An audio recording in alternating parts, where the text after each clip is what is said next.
Uma rápida reflexão a respeito da ressurreição do Senhor Jesus, e eu vou pedir a todos a gentileza de abrir a sua Bíblia em Lucas, o capítulo de número 24, versículos de 44 a 49, Lucas 24, de 44 a 49, e eu quero convidar todos vocês para lermos juntos esse trecho da Santa Palavra de Deus. Lucas 24, de 44 a 49. A seguir, Jesus lhes disse: são estas as palavras que eu lhes falei, estando ainda com vocês. Era necessário que se cumprisse tudo o que está escrito a respeito de mim na lei de Moisés, nos profetas e nos salmos. Então lhes abriu o entendimento para compreenderem as Escrituras e disse-lhes: assim está escrito que o Cristo tinha de sofrer, ressuscitar dentre os mortos no terceiro dia, e que em seu nome se pregasse arrependimento para remissão de pecados a todas as nações, começando em Jerusalém. Vocês são testemunhas destas coisas. Eis que envio sobre vocês a promessa de meu Pai. Permaneçam, pois, na cidade, até que vocês sejam revestidos do poder que vem do alto. Que Deus nos abençoe.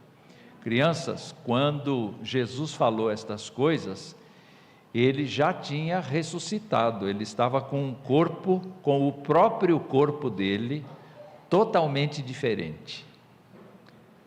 Porque ele, quando foi executado na cruz, foi crucificado, o seu corpo estava muito judiado, muito machucado, muito ferido. Eu posso imaginar que as costas de Jesus estavam todas rasgadas por conta dos chicotes romanos. Os pregos nos pulsos, nas suas mãos, não é? E nos seus pés, provocaram cicatrizes imensas. Os seus olhos possivelmente estavam muito inchados. A sua fronte estava todinha marcada pela coroa de espinhos que havia sido posta nele. Mas no dia que Jesus ressuscitou, ele estava muito bonito. Muito bonito. Ninguém o reconheceu, porque ele estava cheio de saúde. Mas não era a saúde que a gente tem, que é alimentada e mantida por medicamentos, por tratamentos, era uma saúde de um corpo que nunca mais vai se deteriorar. Sabem de uma coisa? Deus não improvisou nunca nada. Eventualmente alguém pode pensar assim: eles mataram o meu filho, mas eu dou um jeito nisso, eu ressuscito. Não foi isso não. Na verdade, a palavra de Deus, desde os tempos de Davi, desde os tempos de Isaías, desde os tempos dos profetas, anuncia que o servo do Senhor vai ter os seus dias de glória, os seus dias de majestade, os seus dias de reger a terra com vara de ferro. Nós oramos agora, e o Senhor está reinando, conforme a oração que nós oferecemos a Deus pelo reverendo Wellington. Ouvimos essa expressão que Jesus Cristo está regendo, e isso vem da palavra do Senhor. Mas o próprio Senhor Jesus Cristo, muitas vezes, mas muitas vezes mesmo, disse a céu aberto, para quem quisesse ouvir, e especialmente para os seus discípulos, ele disse que ele teria que morrer. Estava planejado que ele morresse. Ele sabia da morte dele, mas ele também sabia de outra coisa. porque toda vez que ele toca nesse assunto, ele diz assim: eu vou ser entregue às autoridades, vão estragar comigo, mas tem uma coisa: eu vou ressuscitar no terceiro dia. Ele avisava. O interessante é que os seus discípulos não atentavam para isso. Os seus discípulos estavam assim empolgados, porque Jesus curava. Jesus, como nós vimos, o aleijado, o coxo, o surdo, o mudo, essas pessoas todas eram tratadas por Jesus Cristo. Então os discípulos estavam assim, numa forte energia, imaginando que Jesus Cristo chegaria em Jerusalém e mandaria fechar a lojinha dos romanos lá, e seria o novo rei de Israel. Inclusive há um fato interessante: a mãe de 2 discípulos chegou para Jesus nesse caminho para Jerusalém e disse assim: posso te pedir uma coisa? Peça. Eu queria que um filho meu ficasse na tua direita, outro na tua esquerda, na tua glória. O que o senhor acha? Mãe é mãe, não é? Mãe é sempre mãe, pensa no melhor dos filhos, mas eles não estavam entendendo nada, absolutamente nada. O texto de Lucas nos diz que só entenderam quando Jesus, na sala em que eles estavam, falou com eles. Toda a palavra de Deus do Antigo Testamento tinha que ser cumprida, e lá está prevista a minha morte, lá está prevista a minha ressurreição, lá estão previstos todos os atos de Deus, e eu quero lembrar vocês que Deus continua com seus propósitos, e um dia vai trazer aquele Filho grandioso, majestoso, para julgar vivos e mortos. Jesus Cristo, diz a Escritura, está reinando agora, absoluto.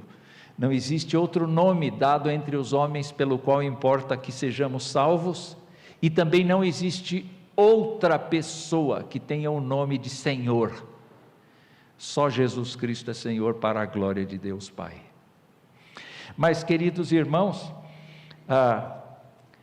quando a Bíblia fala de Jesus, fala de 3 tempos dele. Fala de antes dele vir para a terra, e lá ele é registrado como o Filho de Deus, no Salmo 2, ele é registrado como o Messias, em Isaías especialmente, ele é registrado como aquele que vai ter o governo sobre os seus ombros, ele é registrado como a pessoa que se encarna, que vai encarnar, ele é o verbo de Deus. Mas no tempo em que ele veio à terra, a Bíblia nos conta que Jesus Cristo ampliou o seu trabalho, porque ele assumiu a nossa natureza. Então, comentei isso hoje de manhã, é muito interessante a gente pensar que Deus o Pai não tem a experiência de ser homem. Quem tem a experiência de ser homem é o Filho.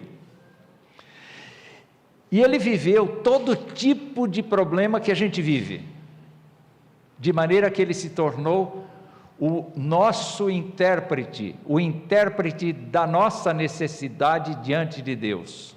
Ele é a pessoa que conhece todo o dilema humano, porque ele tornou-se homem. E quando a Bíblia fala disto, mostra que Jesus Cristo é um homem compassivo, é um homem bondoso, é um homem que não tem descanso, é um homem que olha para as necessidades das pessoas mais intimamente, é um homem que procura o bem das pessoas, mas por inveja e por incredulidade, as autoridades vão montando um esquema de traição contra ele. Ele sabe disso, ele anuncia isso. E quando Jesus Cristo está aqui, ele assume as funções e os títulos de filho, Messias, Verbo encarnado, de servo. Ele diz: eu não vim para ser servido, eu vim para servir e dar a minha vida em resgate de muitos. Quando Jesus então é preso, julgado injustamente, crucificado, como disse a nossa cantata, todos pensavam que era o fim. Os discípulos de Emaús saíram decepcionados de Jerusalém. Ninguém entendia, porque o grande Messias, que eles tinham confiado tanto, tinha acabado numa cruz e tudo estava perdido. Não, nada estava perdido. Nada estava perdido. A Bíblia mostra que Jesus Cristo, ao ressurgir no terceiro dia, não teve esse expediente aqui. A gente podia imaginar isso, não é? Vamos trocar o corpo de Jesus porque esse está muito desgastado. Esse não serve mais. Esse serviu enquanto ele estava vivo, mas esse agora não serve mais. Vamos trocar de corpo. Não. O poder de Deus fez com que o próprio corpo de Jesus Cristo fosse ressuscitado. Nós estamos acostumados a pensar em ressurreição como retorno à vida. Tem alguém aqui que já foi ressuscitado? Teve parada cardíaca e fizeram um exercício para você voltar? Eu já fui testemunha disso algumas vezes, de pessoas que tudo parou, não funcionava mais, não respondiam. E de repente, por tratamento médico, por interferência médica, elas voltaram. A gente pensa em ressurreição desse tipo, não é? E a gente vê na Bíblia várias pessoas que foram ressuscitadas. Não é verdade? A gente não vê essas pessoas ressuscitadas, mas a ressurreição de Jesus Cristo não foi desse tipo. Não foi desse tipo. Eu fico imaginando Lázaro, reverendo Lázaro. Lázaro morreu, aí foi ressuscitado. Ele foi tentado de novo. Ele foi tentado de novo. Ele teve que pedir perdão a Deus de novo, porque ele voltou na natureza antiga dele. Mas o que a Bíblia afirma é que a ressurreição que Jesus Cristo teve e que vai transferir para toda pessoa que confessa o seu nome, é uma ressurreição em que o pecado está sendo eliminado, a condenação eterna está sendo eliminada, a tristeza está sendo eliminada, a saúde não esmorece, o corpo não envelhece, e nós somos aptos para atender plenamente à vontade de Deus, eternidade afora. E Jesus Cristo é chamado de primogênito dentre os mortos por conta disto, porque a promessa de Deus é que toda pessoa que confessa a Jesus Cristo como seu Senhor e Salvador, receberá um corpo semelhante ao dele. Eu vou mudar a frase, receberá o próprio corpo semelhante ao dele. O que isso significa? Significa, queridos irmãos, que não existe reencarnação na Bíblia. Não existe fim de todas as coisas na Bíblia. Existe, sim, o dia em que Ele vai julgar vivos e mortos, porque Ele está vivo, Ele está trabalhando. Ele vai julgar vivos e mortos e vai dar, com palavra de autoridade, esta sentença. Para os salvos em Jesus Cristo, Ele vai dizer: vinde, benditos de meu Pai, entrai para o gozo que vos está preparado desde antes da fundação. E com a mesma autoridade, Ele vai dizer: apartai-vos de mim, malditos, para o fogo eterno. E não vai ter volta. Portanto, quando nós olhamos para a ressurreição de Jesus Cristo, nós podemos ver algumas coisas acontecendo. A primeira delas é que Jesus Cristo venceu aquilo que nos dá medo, venceu a morte. Onde está a morte? Onde está o aguilhão da morte? Ele foi suplantado pela vitória de Jesus Cristo. Eu não posso negar que um dia todos nós aqui, se Jesus Cristo não voltar, morreremos. Voltaremos ao pó como sentença do Éden. Mas eu quero lembrar vocês que mesmo que a gente morra, o crente verdadeiro vai continuar vivo e vai receber o seu corpo de volta. Esses dias eu vi uma notícia interessante, que uma das pessoas que fez um grande serviço à NASA teve parte do seu corpo levado para a Lua. Aí eu falei assim, como é que vai ser na volta de Jesus? Como é que ele vai ressuscitar? A Bíblia diria assim, não é da sua conta. Não é da sua conta, como eu vou fazer? Mas eu vou fazer. Não importa se você morreu no mar, não importa se você morreu na terra, não importa se as cinzas do seu corpo foram jogadas nas águas de uma lagoa qualquer e a água levou tudo embora, não importa onde qualquer coisa sua esteja, o Senhor vai ressuscitar você.